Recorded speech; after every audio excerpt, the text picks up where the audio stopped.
we come now to item number 9 on the agenda, which is the MOTAT annual plan. And I just want to check that I've got Ed Siddle and Alistair Cameron on the line. Ed and Alistair, are you there? Yes, I'm here, Mr. Mayor. So Ed's there. Alistair? I'm here, Mr. Mayor. That's great.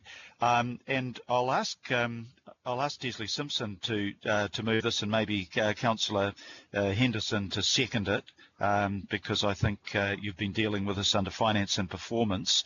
Ed, would you like to give an outline first, and then I'd ask maybe Pippa to speak to it. Councillor Simpson to speak to it, and ask any questions. Yes, absolutely. Good morning, Mr. Mayor and Councillors. Look, I'll introduce it, but we also have Marina Rent from RFA on the line to answer any more detailed questions about the MOTAT plan. And Marie can probably also respond to the earlier question from Councillor Newman about the reopening of regional institutions. Look, Council funds MOTAT through an annual levy under the provisions of the MOTAT Act, and we were, as the Mayor said, originally going to bring this advice to you in March to finance and performance, but obviously the COVID situation hit us all at that time and delayed things.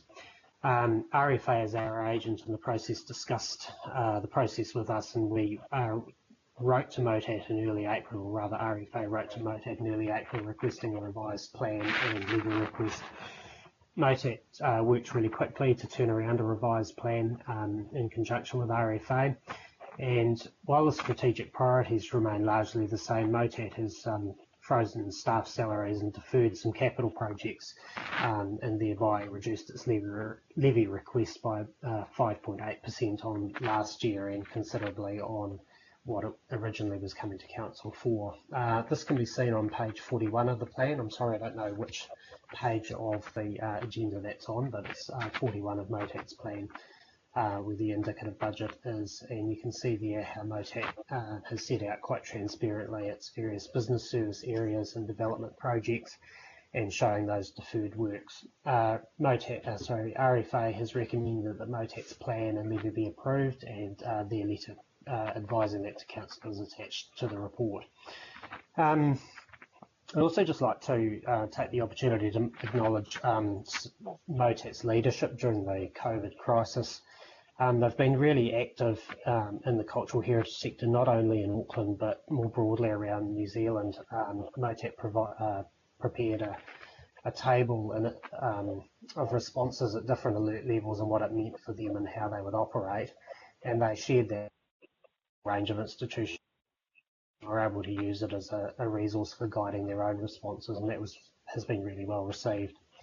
Also, the report notes that MOTAT very quickly swung into action and put up some resources on its motat.fun website for parents, children and teachers to use at home, and there's a link in the report that hopefully is working if you're all looking at the report online, that you can click through to see what MOTAT's been doing. Just responding quickly to what Councillor Newman asked, MOTAT's indicated to me by text while the meeting was going on that staff are all, of course, working at home in their bubbles at the... I'm sorry, Ed, you're breaking up a little bit there. Can you just repeat what your last sentence was? Hopefully you're back online again. Okay, we seem to have lost Ed at the moment, which might be a good opportunity for me to pass over to Councillor Desley Simpson for comments. And I just want to back up what Ed has said, and no doubt Desley will say about the constructive role in the leadership and the responsibility shown by MOTAT. They haven't been dragged kicking and screaming into this. They've recognised the problem. They're playing their part. And the savings that they're delivering up today, I think, is over $2.1 million. That's about 1% of the minimum level of $250 million we've got to find, but every bit helps, and they have been incredibly responsible in their attitude. But Councillor Simpson, would you like to speak to the resolutions? Look, I'm very happy to.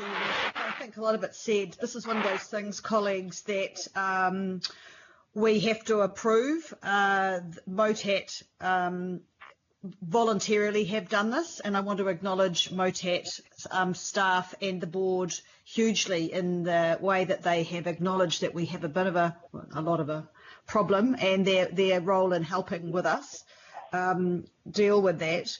I think that just the clear point that they originally were going on for an 8% increase on last year, and they have actually come in on a 5.8% decrease on last year. So they haven't even held at last year, they've actually gone below that. And I just think that we all owe them a huge acknowledgement for the work that they have done to help us in this tough time. Thank you.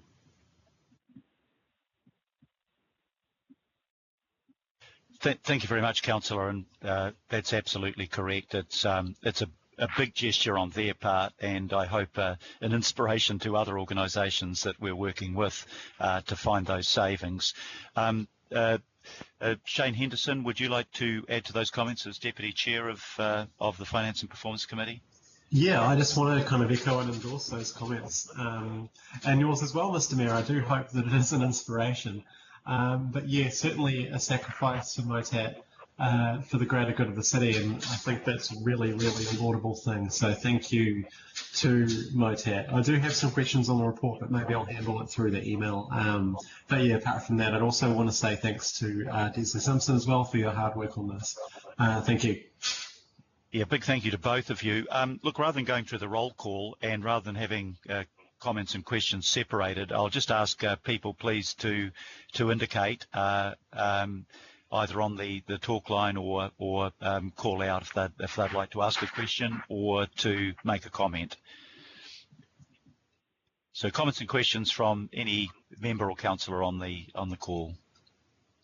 It's pretty straightforward, I think. Yes, Pippa, if I may, just as Pippa Coombe. MOTAT being in my ward, so obviously very proud of it as an institution and acknowledge just the work of Michael and the whole MOTAT team. But this is more of a comment in terms of, I mean, it's fantastic that how they have responded and appreciate the work that's gone into bringing forward the revised plan. One element of it that is noted is that MOTAT are going to be able to go ahead with the car park and the walkway, greenway that's proposed, which is a collaboration with the Waitemata Local Board, and I just think it highlights where we can leverage funding to make projects happen, because the board is contributing a significant amount, and also it's unlocking a legacy parking fund that goes back to the old Auckland City Council days. So with MOTAT able to progress and having funding to progress, it actually unlocks two different other pots of funding, and I'm presuming it's not clear that funding has been secured, so I'm just presuming that has all been given the go-ahead by finance, that particularly the parking fund can still be unlocked and used for that project. Thank you, Pippa. I'll just check whether Ed's back on the line to see if he wants to comment on that. I am here, Mr. Mayor, but I think that might be one, if Marie, if you're there, you might want to comment on from RFA. You've worked with MOTAT on that. Thank you for that, Ed, and good morning, councillors. So, Pippa, I followed up with the local board team and confirmed that funding would still be needed for MOTAT to complete the car park, and I'll follow up with them again on that as well. And thank you, Marie. And also, do you know about the parking fund, if that's still secure, that budget? Yes, there's funding coming from two separate funds. One we've already secured by way of a funding agreement, and the other we're just confirming that it is still coming through. Thank you very much. Are there any other questions or comments from councillors? A question from me, Phil? Yep, Councillor Walker. Sure, I can appreciate the requirement to bring a budget forward quickly, and obviously the reduction that MOTAT has made is commendable.